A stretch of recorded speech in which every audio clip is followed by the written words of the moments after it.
merong conscious effort si Luistro na i-manage niya yung asal ng mga committee members. Na kapag sinasabing, Tinyo, masyadong probing na yan. Wait lang, Honorable Tinyo, let Attorney Powa also explain to give it context.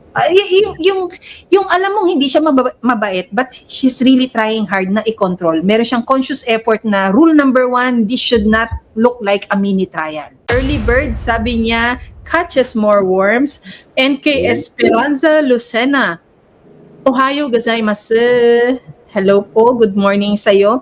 We have Shintama, good morning Pami, Marlon and Elmer. Good morning. Wow, thank you. Good morning.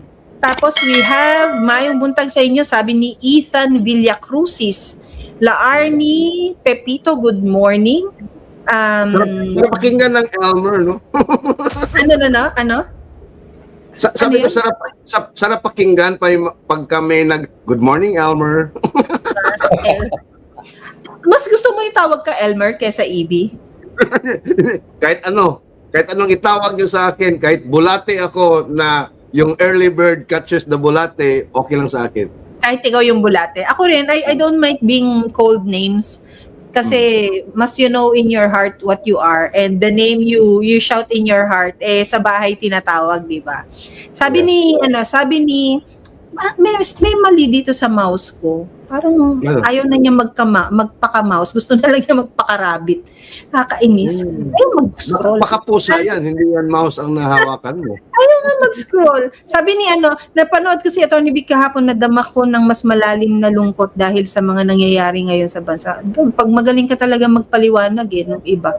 Iba rin. Tatagos kami ng mga Si Phil Dacera, may buntag kuyang from Cebu. Oy, Phil Dacera, may buntag, Subo. John Sanchez from Van City. Josie Passion from Good Morning. Tapos si Ron Ricafort, hello, eto, Sir Manuel Kamama, we will stop with you. Sir Manuel Kamama, magandang umaga, beautiful people. Magandang umaga sa iyo, sir. Good morning, everyone. Anong nangyari? Anyari? Wakas, tinanggap din ang resignation. Kasi sa totoo lang, Pam, ang tagal ko na naririnig na talagang matagal na nagpaplanong umalis si Secretary Eduardo Anyo. Pero ang press release ni Anyo, permanent retirement. Okay, si Marlon matagal na niyang naririnig. Kaya lang Marlon, iba kasi yung naririnig lang sa merong kang actual na aksyon. Ibig sabihin, nagbigay ka ng resignation paper mo. And when you say nandiyan yung nagtagal ka pa is because inupuan yung resignation paper mo. Kasi ang press release kahapon ang sabi, tinanggap. So, will it match what you know na yung length of time na yon talagang nandyan na? Because ito nga yung sinasabi natin lagi, di ba? We cannot stop a horse from running away. If you want to resign, you insist that you need to go. Pero yung mayat-maya na parang sige, extend hanggang sa nakapangpakidnap ka na, nakapwesto ka pa rin, ibang usapan naman ng resignation yon. And now ang press release is retirement, 'di ba? I don't know, what's your take? Will this create a vacuum sa government na wala? Meron naman kapalit kaagad another Eduardo. Eduardo. He has a thing for Eduardos. Si Marcos, he has a thing for Eduardos. Kasi Eduardo Oban yung humalili. Oban. Anong background? Nagpaka-HR. Charot lang. As far as I've read the articles, he was part of PMA class 1979 and was chief AFP in 2011. So this is Pinoy time. Pinoy time AFP chief. Di ba? Bumabalik yung mga Pinoy times, no? Yun na yun. Ako nga, bida pa rin ang saya dyan pagka si Paquito Ochoa na yung Yung yung PO na tinatawag, no? PO, no? What's PO? Purchase order. Yung Ah. nangungutang PO. Akala ko kung anong PO po yan kasi ang dami na nating acronym dito eh, di ba? Sabi mo, Pakito Ochoa nga eh, hindi PO. PO, purchase order, Pakito Ochoa. Ako naman yung matagal na umuugong. Anyway, ugong-ugong to. Dahil marami tayong nakakakwentuhan, nakakasalamuhan ng mga retired police, military officials. Nagsimula raw na magplanong magbitiw si Eduardo Secretary Anyo noon pang pinakidnap si PRRD. Kasi parang ang pakiramdam, ang kwentuhan ulit ito ay didiin ko po, pakiramdam ni Ed Anyo, siya ang nasisi ng mga mista niya, ng mga budgets niya, at mga kapwa niya cavaliers na bakit ganun? Bakit tumantong na ipakidnap si PRRD at bakit pinayagan na makalipad pabalik ng Pilipinas si PRRD mula Hong Kong. So, yung mga ganong kwentuhan, hindi maiwasan yun sa mga retired PMA graduates. Pero ang tindi niyang matindi niyang na-handle yung konsensya niya because nag 1 year na nga yung matanda dun. So 1 year, kinalaban mo pa yung konsensya mo? Yes, kuya. Hindi malayo yung sinabi ni Marlon because if you think about it, if you remember, ang sabi ni John Vic Remulla, group effort yon. 4 sila. Si John Vic, si Gibo, si Anyo, at si Bongbong Marcos. Nano Bongbong Marcos? Si Torre was just the implementer. Pero yung nagplano talaga, sabi ni John Vic, doon sa ano niya, yung group effort daw yon. 4 sila. Okay? Si John Vic, kasi DILG, under niya yung PNP. Si Gibo, which is Defense Secretary, under niya yung Air Force, yung AFP, si Bongbong Marcos kasi presidente at si Ed Anyo. If you look at all those 4, ang matawag natin na most senior doon, especially in matters of national security, is Ed Anyo. And Ed Anyo in his career was also DILG chief of former President Duterte. Yun ang nakakadagdag bigat doon, kuya. Yun ang kaya I would have to believe na sinabi yan ni Marlon because yung mga militar, they have this certain sense of brotherhood eh. Kahit nagretiro na yan, nagsishare pa nga yung mababang batch, no, kahit retirado na yung kanilang senior eh at nasa posisyon sila, no. That's how connected they still are, no. But Anyo also has his own issues, no. Anyo, I think, still has a lot on his closet, a lot of skeletons in his closet. Maybe there was a time na may nakatutok dito, no, na mag-resign ka ito. Baka nilinis muna ni Anyo kumbaga yung kanyang closet. At nilibing muna niya yung mga bungo at mga kalansay doon sa kanyang aparador. By staying with the admin? Yeah, he was forced to stay dahil gusto pa niya linisin yung kanyang trail. You cannot do that when you're outside the admin already. Talagang ipapahamak ka, ilalaglag ka. That's what happened to Zaldico. Nilinis muna niya yung bakuran niya. Ano yung dinispose niya na hindi pwedeng ibalik sa kanya na dumi nung nilayasan mo? Well, hindi natin alam or baka nag-gather siya ng ebidensya and dirt against those people para pag umalis siya hindi niya kaya he can counter it. So both ways pwede. The same case ba ito ng ginawa ng magtsuhin na Bersamin? Kasi they went to Leviste, di ba? The younger Bersamin went to Leviste with some screenshots, recordings, di ba, proof. Yung sa Bersamin kasi may issue nung pera eh. Ang kay Anyo may issue ng loyalty. Paring nabanggit si Anyo siguro dun sa maleta, pero ang mabigat dito yung loyalty at yung mabigat dito yung sympathy na nakuha ni PRRD sa mga retired PMAers. Yung sympathy at awa talaga. Talaga namang point blank, maling-mali yung ginawa kay PRD. Matanda, naging presidente na may magandang legacy, tapos yan pa nagpalibing sa tatay mo, biglang-bigla ipagkakanulo mo. Asan yung utang na loob mo? So yun yung yung tanong, bakit natagalan pa? Siguro tamang timing. Baka ito na yung nakikitang timing, nagpalamig lamang ang isang Eduardo Año. Pero itong mga kwentuhan natin, walang ibang makakasagot nito kundi si Secretary Año mismo. At dapat nga, dito sa comment section, dapat magsalita siya. Kumanta na siya. Kasi kung gusto niyang i-redeem, kung ano man yung bintang sa kanya o tingin sa kanya ng mga kapwa niya PMAers, no, na isa siyang taksil, itong pagkakataon para magsalita ang isang Secretary Ed Año na sabihin niya yung totoo.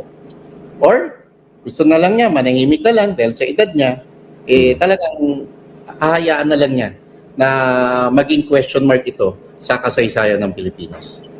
Yun ang ako sang-ayon ako diyan sa pangalawang theory mo. Magiging question mark lang 'yan. Look at what happened to Bersamin. Bersamin owes a lot to the former President Duterte. He appointed him as Chief Justice sa Supreme Court. Pero anong ginawa ni Bersamin? Ngayon, nilaglag si Bersamin. Nasaan na si Bersamin ngayon? We don't even know kung nasa Pilipinas pa siya. And I would very much surmise that Año will keep his quiet at baka aalis na rin yan.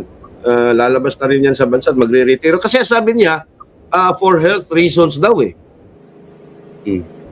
Nag-retiro. Lagi naman ginagamit yung health reasons kasi Kuyang Marlon, no, kung si Año nung nasa loob pa, may tara na dito, hindi lalo pag lumabas yan, nasa likod na yan, nakasaksak na, ididiin mo na lang. O sige, kumanta ka, ididiin ko tong isang sword sa likod mo. Sige, kanta pa ng isang kanta. Madami nang dartboard na siya, kumbaga. Di ba? Tapos didiinan mo na lang kung ano yung mga nakasaksak sa kanya. Kapag but you are, yes, likely I will have to agree na wala lang ito. Hindi siya magsasalita, hindi niya sasabihin ng totoo. For what? Nakalaya nga siya ng maayos di ba? Yan ang malungkot. Ako pang dagdag ko lang impormasyon ko. Mabigat pa rito, maliban sa pressure mula sa Malacanang, kay Bongbong Marcos, meron ding pressure. Di umano ang isang Secretary Año para magawa yun, na pagtaksilan si PRRD, yung pressure naman mula sa bansang Amerika o CIA. Of course. Amerikano din yan. And ang isa din, alam mo, ang isa sa mga, kung halimbawa si Marcos is a three-legged stool, no? One of the legs na kaya tumatayo pa itong admin ni Marcos is yung Amerika eh. Busy tayo sa krisis at sa mga impeachment. Pero ano yung ginagawa nila ngayon sa West Philippines? Sa balikatan. This is in fact the biggest balikatan exercise we have right now. Pero anong surprising? Andyan yung Japan, first time. Andyan yung New Zealand, andyan yung France, andyan yung Canada. Pero sinong wala? Ang ating ASEAN neighbors, hindi kasama for the first time. Is it sending a message that they do not agree to the exercise being held? Hindi kasi It's not that they do not agree to the exercise. It's telegraphing to the Americans and the Philippines that we don't want to be viewed as pawns. That we are leaning much to America at a time that we need oil from the Middle East at we need China. But why is the country's direction that? Na nagpapakatuka tayo sa kano? Ay, hawak na tayo ng Amerika. You still have to remember, they have the frozen wealth of the Marcoses. Yun, alam mo, yan kasi yung yan kasi yung pinaka hadlang para yung 5,000 steps forward na ginawa, siya namang 20,000 steps backward, 'di ba? Na effort ng mga Marcos kasi binalikan nila yung greed. Binalikan nila yung naka-freeze pa doon yung asset ko na ganito, babalikan ko yun. Pabalik yung steps imbis na umusad tayong lahat. Hindi nila napakawalan sa sistema nila na may yaman silang kailangan bawiin. No? Yun yung talaga At saka nakapunan Tapos, ang mabigat, ang kapalit, iibenta yung soberenya ng Pilipinas. ng Pilipinas. Kasi nga, yun lang yung backstop muna niya. Yung parang pader na sinasandalan ni Bongbong Marcos ngayon. Kasi pag mag-withdraw ng support yung Amerika, talagang babagsak itong administrasyon na to. And look at what happened recently, Marlon at Pam. Ang unang nag-anunsyo, mismo ang United States Naval Institute, nagsabi na nagbibidding na sila for a storage facility for American fuel in Davao region. Which recently Davao denied they will oppose any foreign military base na doon lalagay. Exactly. Davao City lang sila. Paano yun pag nasa kapitbahay ng Davao City at out of the jurisdiction of Davao City already? I think that's a call to start that the Mindanao region will have to disagree to anything na itatayo doon na ikakasakripisyo ng kalayaan nila at seguridad. I think sinimulan lang ni Mayor Baste. And I would like to believe na it will echo sa hallway ng buong rehiyon, hindi sumang-ayon. Who wants that? I think Exactly. only Ilocos Norte wants that. Where Marcos is. From where I am, I also do not agree na merong ganon. Ewan ko sa NCR, ewan ko sa kung saan pang rehiyon. Diba? Hindi ko, walang may gusto ng ganyan na eto tayo sa krisis ng crudo. Tapos bigla ka magigera. Saan tayo pupulutin yan? Isang sabog, pulbura na tayo, di ba? Ang liit-liit ng bansa natin kumpara sa mga binobomba ngayon. Ito na lang, wag munang bomba. Sige. Mga perfect example ng fast recovery. Japan, earthquake ngayon, lindol. O yun nga lang sinkhole, Kuyang Marlon. Sinkhole, ang laki ng damage. Kinabukasan nadadaanan na ulit yung daan. Tama. Kasi yung alokasyon ng pera wala sa bulsa ng kung sino ang namumuno. Nandoon para talaga sa tao, 'di ba? Sa kasabihan nga ito, nagpapagawa ka ng mansyon mo, mabilis magawa dahil may panrolyo ka ng pera. Ganon din sa gobyerno. Di sa Pilipinas mangyari yan. May bumagsak na Yung bang, naalala nyo yung sa City ni Isabela, yung bridge na dumaan lang yung truck, gumuho. Yun ba tayo na ulit? Meron na bang update doon? Yung nagtuturo-turo ulit si Marcos. Ano na kaya update doon, no? Yung update doon, natayo na ba yun? I don't think so. Diba? Yan yung nakakatakot. Nandito tayo sa krisis na ito. Anong tinututukan ng mga opisyal natin? Impeachment. Fake news. Yung na-trace na ang bilis nilang na-trace kung kanino galing. Yung Iloy Borges, Bilatsang Iloy. bilang na-trace kung kanino galing yung pagiging yung daw fake news na wala na, yumao na, stage 4 yung ganito and all. Ang bilis na trace. Pero tignan mo si Atong Ang, muntik ng makorner. Muntik lang, muntik. Malaki pa, binida pa, na muntik pa uli. Hindi nila alam, kapintasan nila yon, naisahan sila. Muntik, di ba? Muntik. Si Zaldico, anong sabi? Mapapauwi na natin si Zaldico. Tapos ano yung kasunod? Pero ang kaso kasi niya, may golden visa siya. Ano ba talaga? Mapapauwi mo o doon ka sa golden visa na naghahadlang ng pagpapauwi sa kanya? Diba? Tapos biglang ang bilis pag naman pabor talaga sa nakaupo sa Malacanang, diba? Ang bilis ng solusyon. Pero si Atong Ang, muntik. Parang, kasi pag sinabi mong muntik, abot tanaw mo na eh. Tapos wala pa sa'yo, palos si Ang. Diba? Palos si Ang. Tapos anong ginawa? Anong ginawa? Diba? Sige, Kuya. Tapos anong ginawa ni John Vic?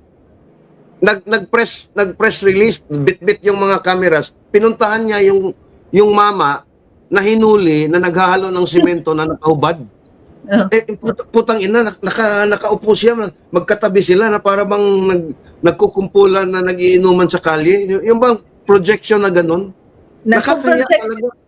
Tapos kuya, alam mo ang kulang sa eksenang yon? Yung may nakaupong babae, may kinukutuhan. Saka yung bote ng kulapo. Inaantay ko nga, isubo kay John Vic. Alam mo yung eksena sa unang pahina ng Funny Comics? Oh. Sila Ayun. yun. Sila yun. Si Kengkoy at yung, ay Diyos ko, kulang na lang talaga yung nangunguto tapos kakainin yung puto. Tapos Doon- tatawagin niyang supot si Baste. Utang ina talaga to, John Rick. Itong bakla na to. pero, sino yung may blush on kapag may press con? Siyempre. Mas matapang pa nga siya mag-blush on sa akin eh. Grabe to. Tapos buff na, ay, malaki pala yung braso ko. Buisit ka kasi. Yung sabi mo, laki yung braso ko, buisit ka. Ay, di si Kong Brian. Hi, Kong Brian. Hindi po malaki yung braso ni Pam. Yung camera po, Kong Brian, nag-a-add yan ng around 10 pounds. No? Hoy, pero nasa popular search si Brian Lim sa Facebook, ha? Pag nakita mo, tingnan mo, popular now. Oo. Pero nakita nyo yung interview ni yung si Attorney Palad, yung lawyer ni Madriaga. Grabe. Grabe yung talagang ang bobobo talaga ng tingin nila sa mga Pilipino, no? Yeah. Sobra. Grabe. Alam mo yun, someone had the courage to come forward and say na nagsisinungaling kayo. Pero they have the channels, the avenue, the money, the resource, the backing na kahit magmukha na akong tanga, mas paniniwalaan ako. Mas magkakaroon ng mileage yung katangahan ko kesa doon sa pagsigaw mo ng katotohanan na sa'yo yung painting na yan. Yan ang meron sila kuyang. Yan ang meron ng lahat ng against sa leadership na meron si Vice President Sara Duterte. Propaganda.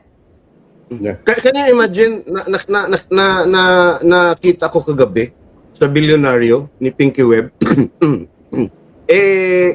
Ang sabi niya doon na si VP Sara daw nag-send ng picture ng painting na yon doon kay Madriaga.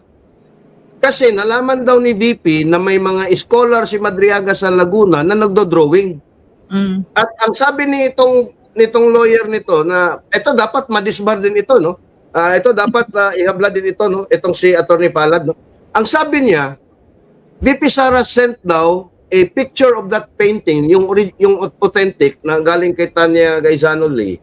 At sinabi daw na okay, gawin mo tong inspiration. Imagine the mayor then of Davao City telling someone to copy somebody else's painting, an infringement of intellectual property. Kaya daw may ginawa and lawyer din si VP Sara, wag nating kalimutan. Lawyer din siya na alam niya, pag ganun ang advice niya, may legal impediment, di ba? Exactly. Oh.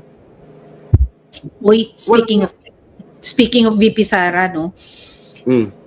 Napansin nyo ba, dito sa hearing, balikan lang natin yung hearing because ito hindi matatapos yung usapan na to until the next hearing. Dahil meron tayong impeachment fever na ano. Kung may hearing pa. Ayun, papunta tayo dyan. Pero i-observe muna natin kung ano yung mga nangyari dun sa opening ng hearing, dun sa committee ng injustice, no?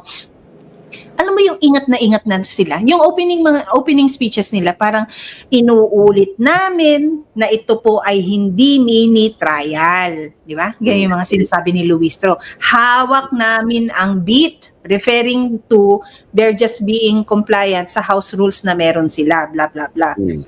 Basta very careful. And merong conscious effort si Luistro na i-manage niya yung asal ng mga committee members na kapag sinasabing, Tinyo, masyadong probing na yan. Wait lang, Honorable Tinyo, let Attorney Powa also explain to give it context. Yung alam mong hindi siya mabait, but she's really trying hard na i-control. Meron siyang conscious effort na rule number 1, this should not look like a mini trial. Di ba? May mga ganun. Napansin niyo po ba yon? And nakapansin pa sila tamong napaka-plastic nito, no? Nagbabait-bait ang kunwari. Para sa mata ng publiko, pareha siya, patas siya. Na maingat siya, may standard sila. And then, Kuyang, you said a while ago na kung may susunod na hearing, What do you know? Well, because there is still a pending certiorari, Hmm. a petition for review doon sa Supreme Court. And I was told, after a few days, doon sa petition for certiorari, ang kampo ng Vice Presidente filed another urgent petition Hmm. for the TRO and the temporary injunction and inviting the Supreme Court to hold oral arguments Oo. Yun ang on the malapit issuance yan. of the TRO. Mm-mm. Pero kuyang, how urgent should the Supreme Court act on this one? Kung ang prayer mo urgent motion to resolve.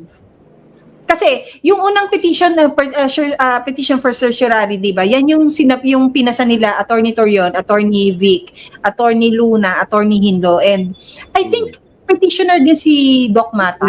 Alam ko meron din pinail yung kampo ni VP Sara. Yes, yung sa defense niya, that came 3 days after, tama ba? Or a week after? Para a few days. A few days after.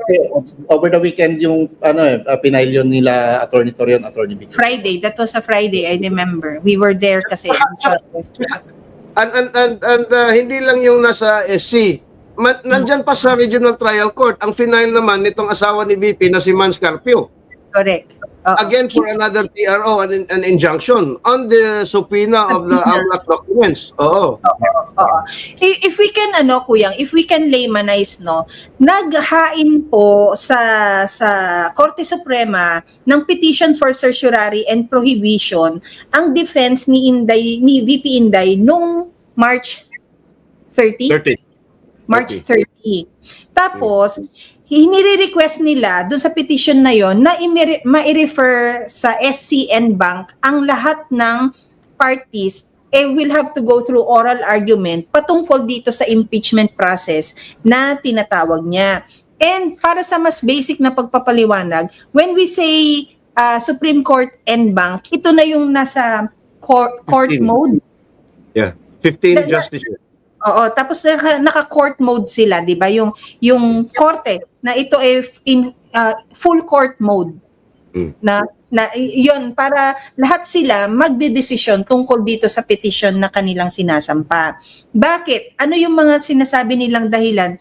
Bakit sa naghain ng ganito sila defense nila VP Inday or VP Inday herself because she's the petitioner, no? Para ma-address unang-una kung naayon ba sa konstitusyon yung pagkaka-endorso ng kanyang impeachment dito sa Committee in Justice. Tama? Tama ba Kuya Marlon? Yeah. Okay. Pangalawa, dapat magkaroon ng naniniwala kasi syempre lahat ng maraming tao at sila VP na walang authority ang Committee in Justice na mag-hold ng mini trial. Dapat sa kanila procedural. Tama. Yes. So procedural. Bakit kine-question nila yung proseso na ginagawa ng HR na hindi daw ito ay mukha ng mini trial? Anong nagpaulan sila ng unang-una? Subpoena. Subpoena kay Madriaga, pinapunta, pinakawalan, 'di ba? Nandun, nagte-testify isang huwad na star witness. Pangalawa, yung ombudsman para sa SALN. Subpoena din. Pangatlo, si Attorney Powa, sinubpoena din. Alam nilang defense ni VP, sinubpoena nila as former DepEd spokes, USEC, DepEd. Tapos, yung kay Attorney Mans ba, Kuyang or Marlon, under din yun kay Ombudsman? Magkaiba. Ang alin? Yung sa SALN. Yung SALN ko AMLAC yun eh. Okay. Di ba? Kasi Kuyang, please. yeah, kasi yung bank records mo, no? It can only be subpoenaed if there is a court order.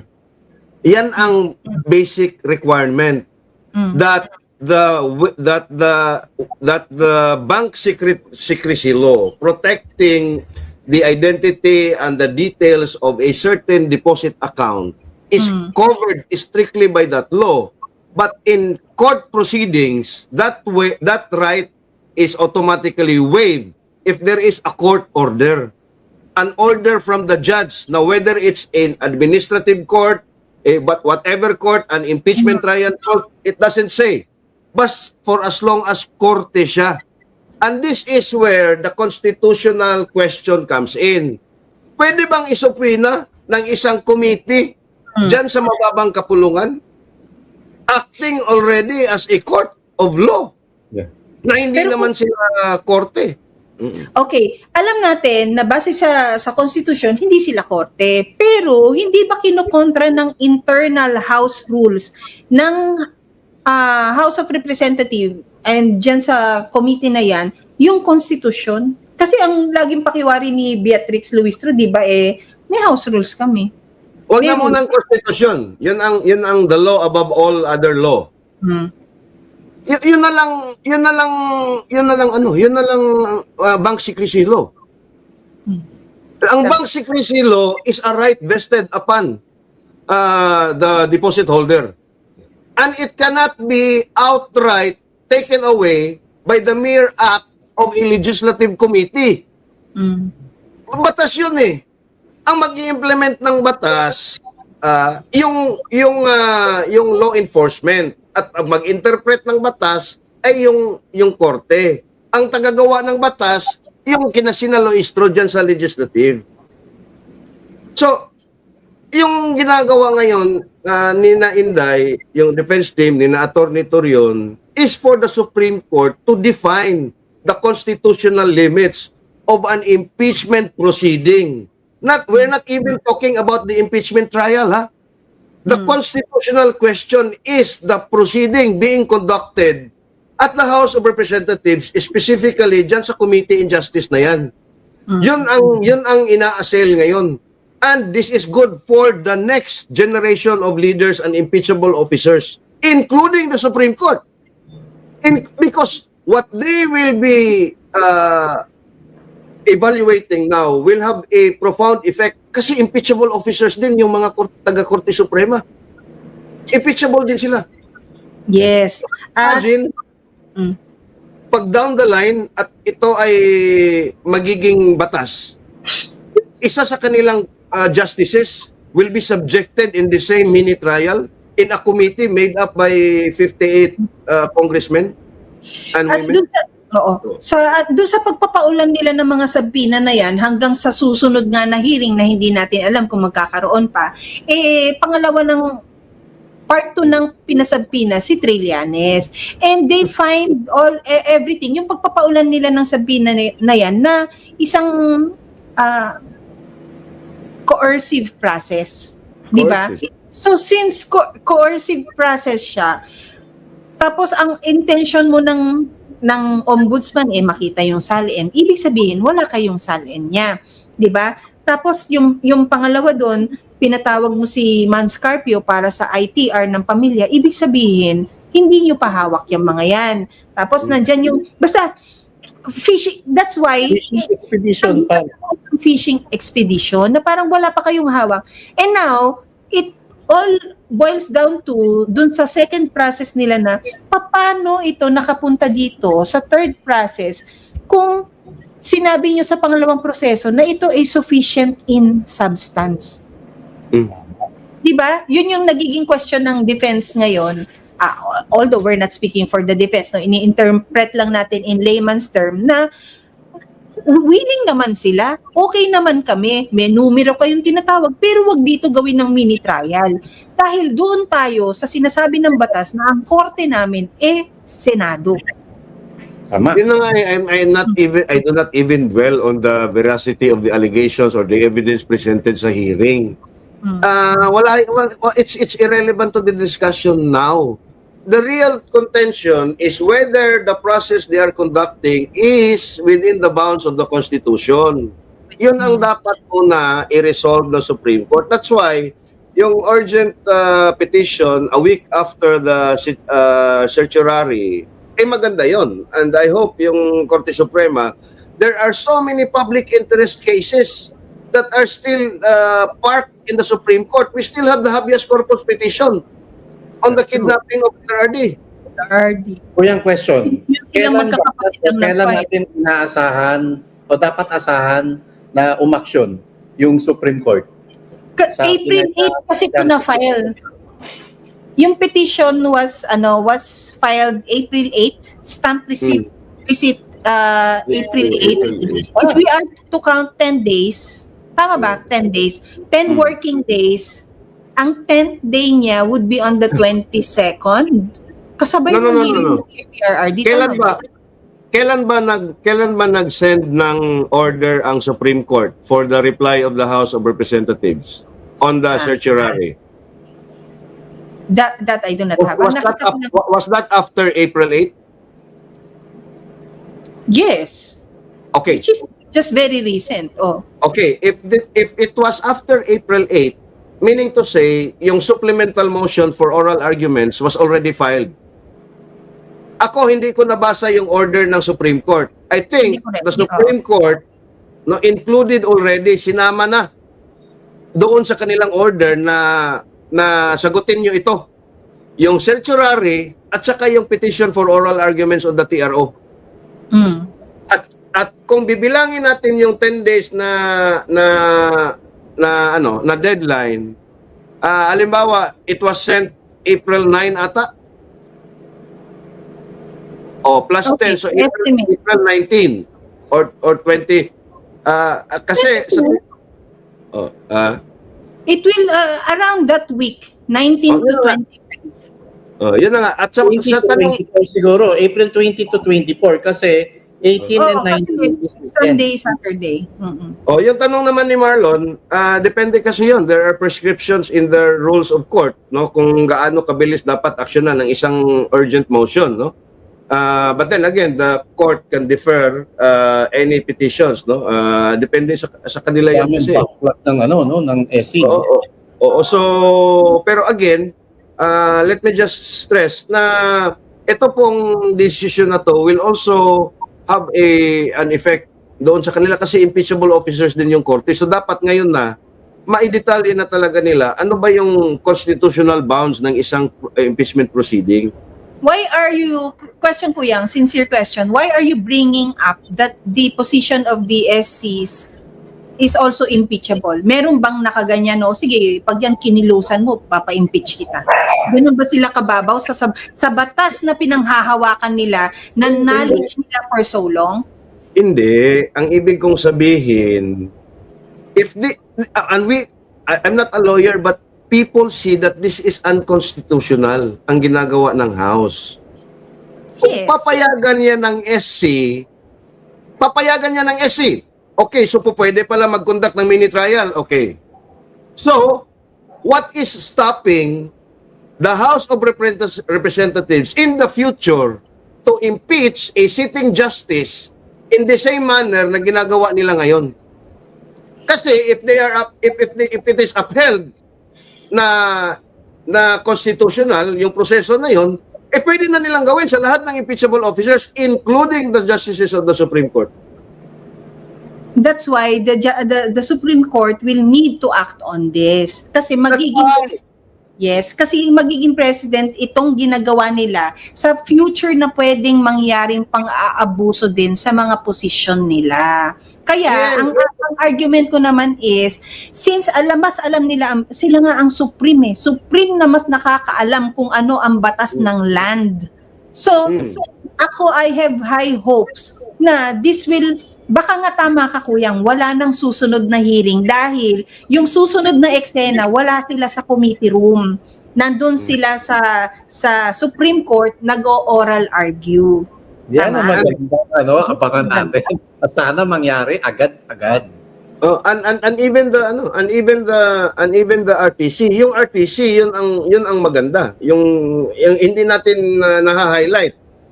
Yung RTC na petition for TRO ni Mans Carpio, yun ang maganda.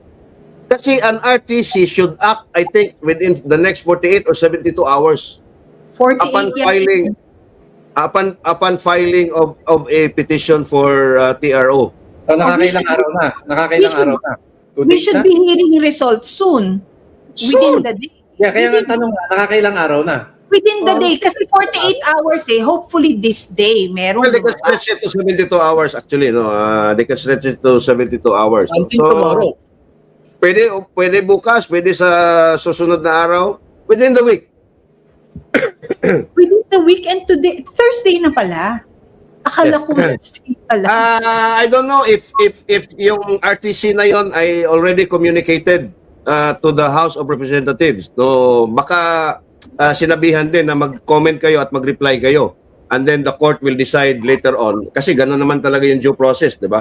Didinggin muna yung kabilang side. So, I think na may nag-send na. Or baka, kasi pwede naman kasi sa rules of court na pagka nag-file ka sa korte, at saka naka-official, yung LBC kasi ngayon is officially recognized na delivery mode, no? Ibigay mo lang yung tracking, no?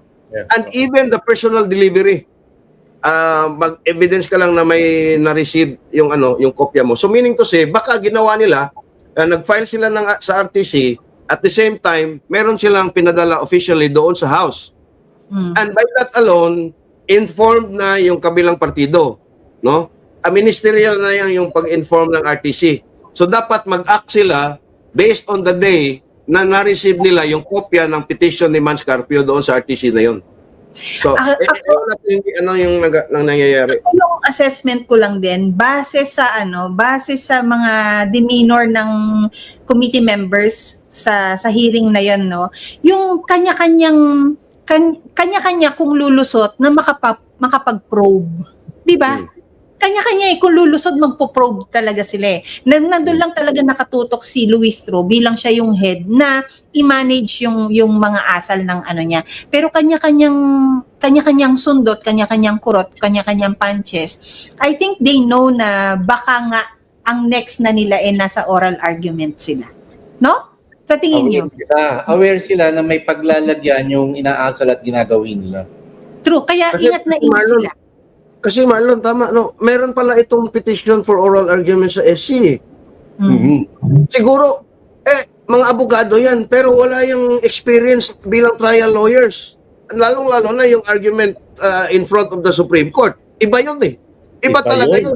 Very intimidating yun. 15 justices doon? Oo. Biro mo, 15 justices, tatanungin ka. Tingnan mo anong nangyari kay Berberabe, ng Solgen, doon sa... Nagkanda buhol-buhol, no? Oh.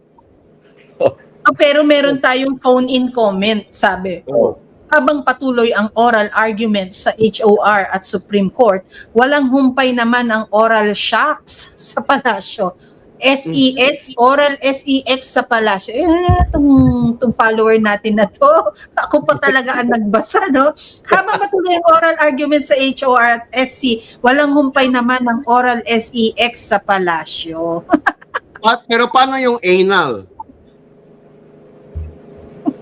Pag may oral, may anal din. So, paano si Mr. Tubig?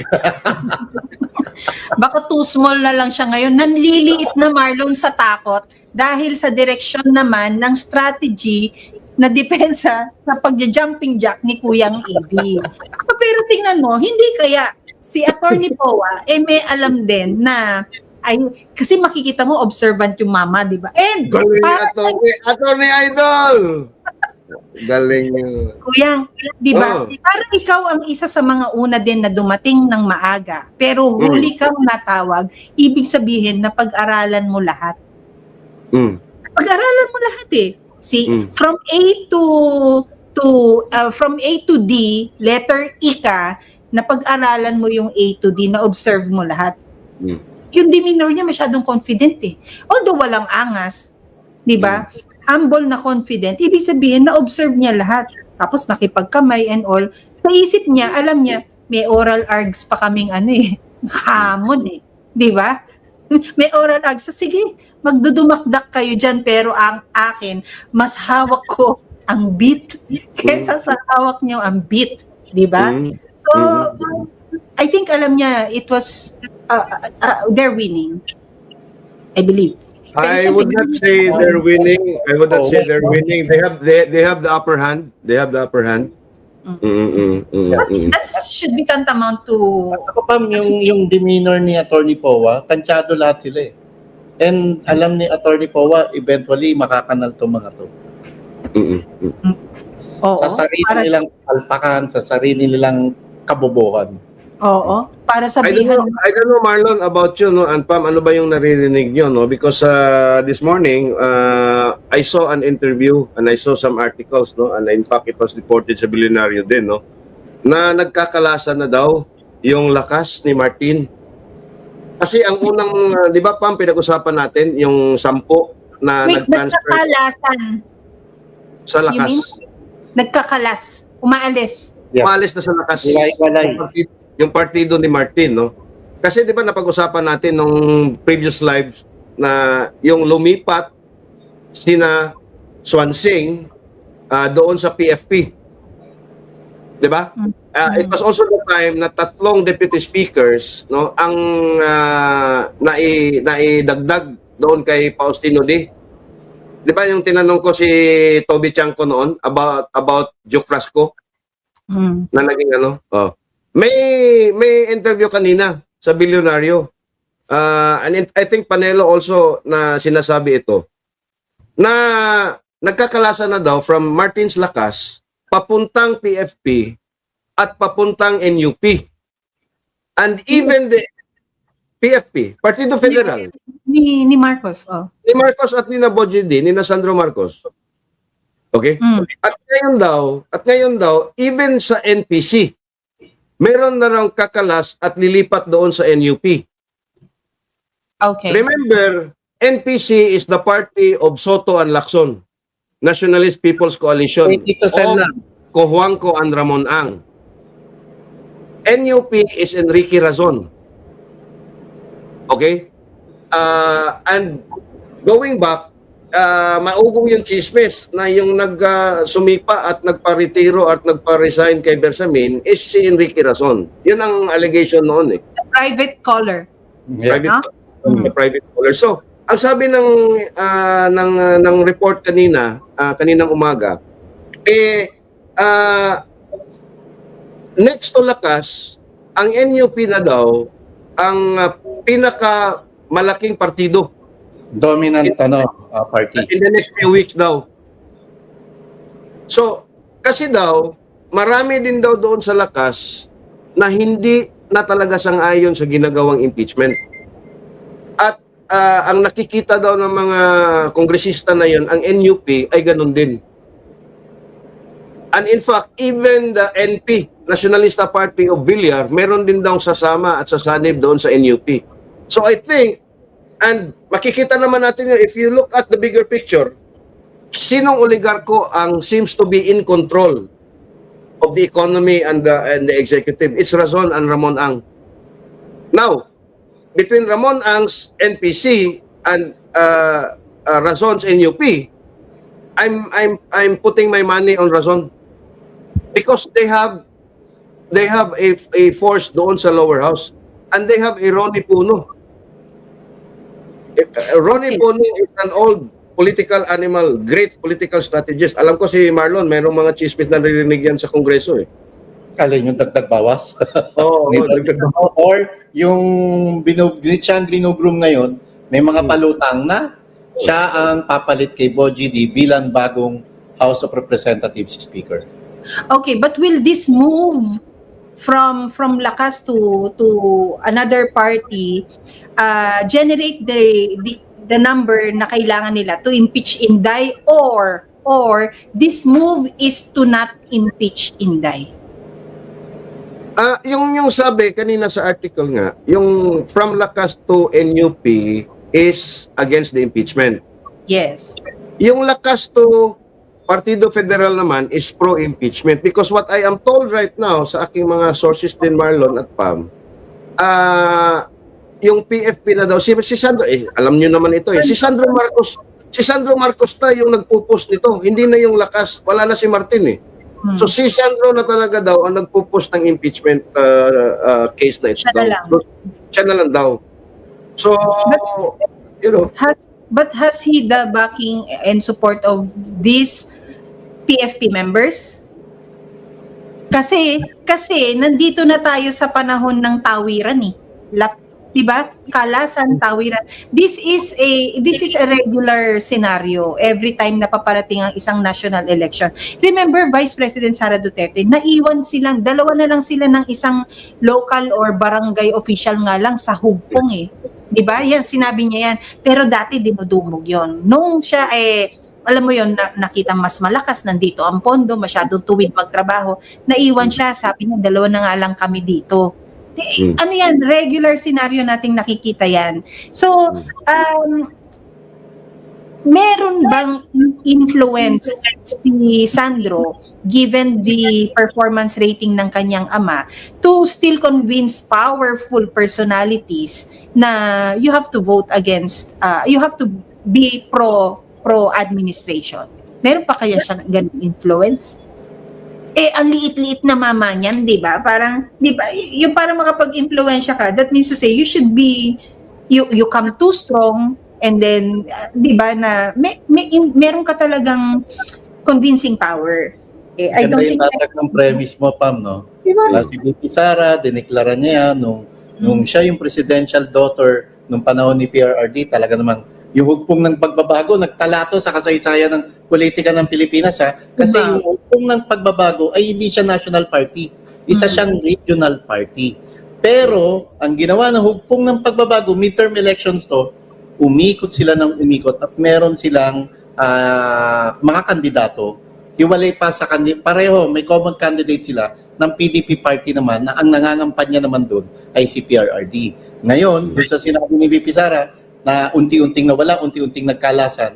At ngayon, sa pinag-uusapan natin, na si Sandro Marcos na ang nagpupursige, naniniwala ako sa panahong ito, unti-unti na ring nararamdaman ni Sandro Marcos na hihiwalayan na siya at kakalas na sa kanya o sa kanila yung mga dating kaalyado nila. Tatakbo na yan sa nanay niya, iiyak. Kasi Pam, Marlon, ang sinasabi mo kanina kasi, meron bang influence si Sandro? We have to remember that political influence, it's not just about your personality. It's about collecting favors that you already extended far down the history of your political career. Mga pabor na binigay mo sa isang politiko, hindi kahapon, hindi nung isang taon, hindi nung nakaraang taon, kung hindi, sa buong political career mo, yun ang tinitingnan nila. Yung konsepto ng utang na loob, di ba? So pag meron ng isang politiko diyan sa Kongreso, he can collect the favors na in-extend niya noon. Ano bang favors na meron si Sandro Marcos na na-extend niya sa 300 plus Where was he 5 years, 10 years ago? There you go. So Party boy. that answers the question if he has still the influence. Whether he looks like John Vic Rimulya na ganoon ka-tikas daw at ka-glow up yung skin at magaganyan siya dyan sa podium ng Kongreso, lower house. Ang hilig pa naman gumanyan. Kakainis ka? Ako din, hilig din ako eh. Ibang-iba to sa yung influence na and collecting favors na nakuha nila noong unang impeachment kay VP Sara. Kasi wag nating kalimutan, nandyan pa, magkasama pa ni Sandro Marcos ang Martin Romualdez at higit sa lahat, ang Saldico na moneymaker nila.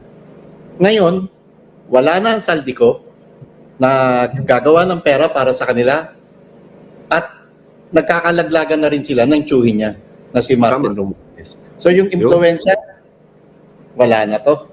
Ampaw na to, Pam. At ang pinakamalakas na impluensya ngayon, si VP Sara.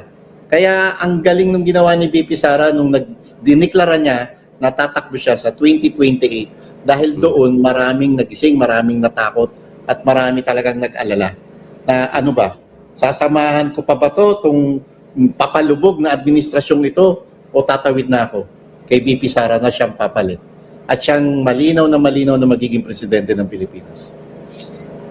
Yung balikan ko lang yung political favors na na-extend nila nila as a Marcos to someone else influential. Tama ka Kuyang, I don't think so because you remember nung yung birthday greeting ni Lam kay Abalos, Ben-Hur, 'di ba? Parang yung message niya doon is thank you for being there when we didn't have anything. Parang ganun yung message, 'di ba? So I think it was more of these political personalities or that yung network na yan ang may naibigay na pabor kay na Marcos sa ngayon. Kaya ganyan na lang din yung pagbabayad loob. Anong tawag doon? Para utang na loob. Pagbabayad utang nila Marcos sa mga taong ito. And now nabayad na sila. Tapos siguro made na rin kahit papano si Marcos sa mga nakulimbat nila. Bakit sa'yo pa kami?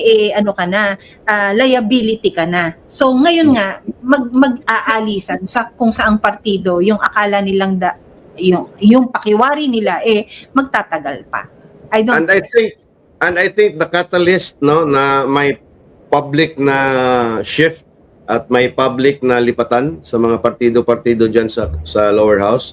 I think ang iniintay nila yung desisyon ng Korte Suprema doon sa certiorari patungkol diyan sa impeachment. Pag ang Korte Suprema ay nag-decide in favor of the petitioner, in favor of VP Sara and strikes down as unconstitutional or ano ba yung interpretasyon nila na magpansamantalang magpapatigil sa proseso diyan sa lower house. I'm pretty sure linggo lang ang bibilangin. Talagang mag-aaklas na yan sa mga parti-partido nila dyan. And there will be a clear Kakalasan, no? Kakalasan na yun. Meron lang dito si Floren Carlos sabi, hi Mikal, pero yung kay Floren, ang sabi niya, hindi rin Miss Pam kasi tignan mo yung ginawa kay Attorney Vic. Yung kay Attorney Vic, madali nilang i-let go. Why? There was no money involved At harang, sagabal sa kanila si Attorney Vic.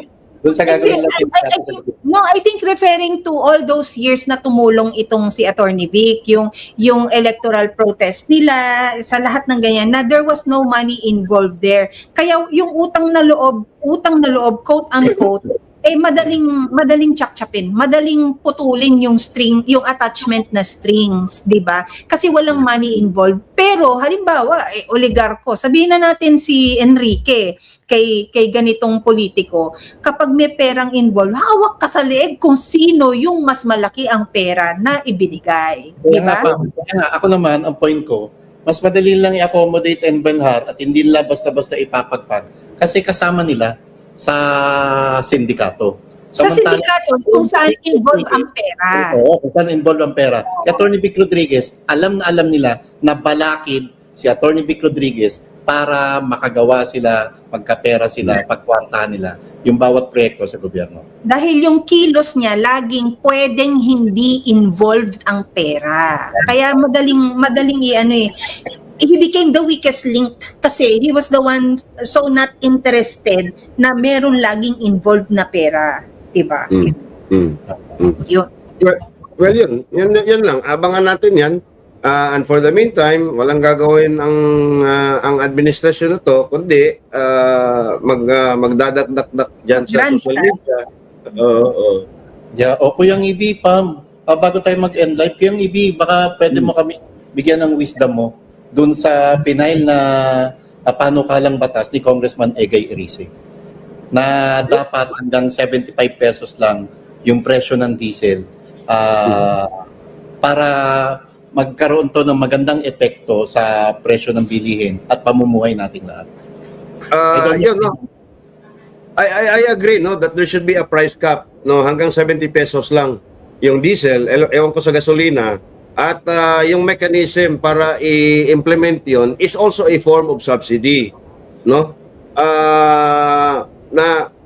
hindi mo tatanggalin yung excise, hindi mo tatanggalin yung VAT on fuel, pero at a certain point beyond 70 pesos, the government will now step in. Halimbawa, magiging 80 pesos siya per liter. Yung 10 pesos noon, ang magbabayad is yung gobyerno direct doon sa oil companies. That's a good approach, but It's a good approach. It's too a wishful thinking for me. Actually, Ng panahon ng kongresista, no? yung Committee in Justice, no? Na suportahan yung ganitong klaseng panukala ni Congressman Erice. Siguro, Wishful thinking yan, may mawawalan eh. Negosyo yan eh. bakit? Kasi nakapagtataka doon sa PR, sa press release ni Congressman Egay, sa South Korea, ino-observe ko to. Sa Taiwan, ganun din. EU countries. Yung presyo at may price cap lang doon sa presyo ng crudo at gasolina. But then it's not gonna happen here in the Philippines. I know that for a fact because you have a corrupt sitting president. Yun na nga lang, suspension of VAT ayaw eh. Diba? Reduction of VAT from 12 to 10 eh. Ayaw nga eh. Yung ilang bilyon- Yung excise tax nga na importante doon sa diesel and gasoline, hindi nga sinuspend eh. Sa LPG lang at sa kerosene eh. So, what can you expect? Yeah. Well, we don't know, no? We'll see. But it is very interesting kung saan patungo itong petition na inihain ng defense ni VP Sara, no, for oral arguments. And I believe kung ikaw ay naghahamon na i-oral argue natin ito sa Korte Suprema, I don't think ito ay sign ng sinasabi nilang pagiging duwag ng isang Inday Sara Duterte. Yung hindi niya pag-attend sa isang committee hearing, yung deliberate and insulting manner of roll calling her every other resource person finishes his or her points, that's an insult. It's not even insulting VP Sara Duterte. It's them being reminded that you are not worth the presence of the Vice President there, na mali ang proseso na ginawa ninyo sa impeachment niya. Yun lang yun. Kaya sila nanggagalaiti. You know why nanggagalaiti sila, no?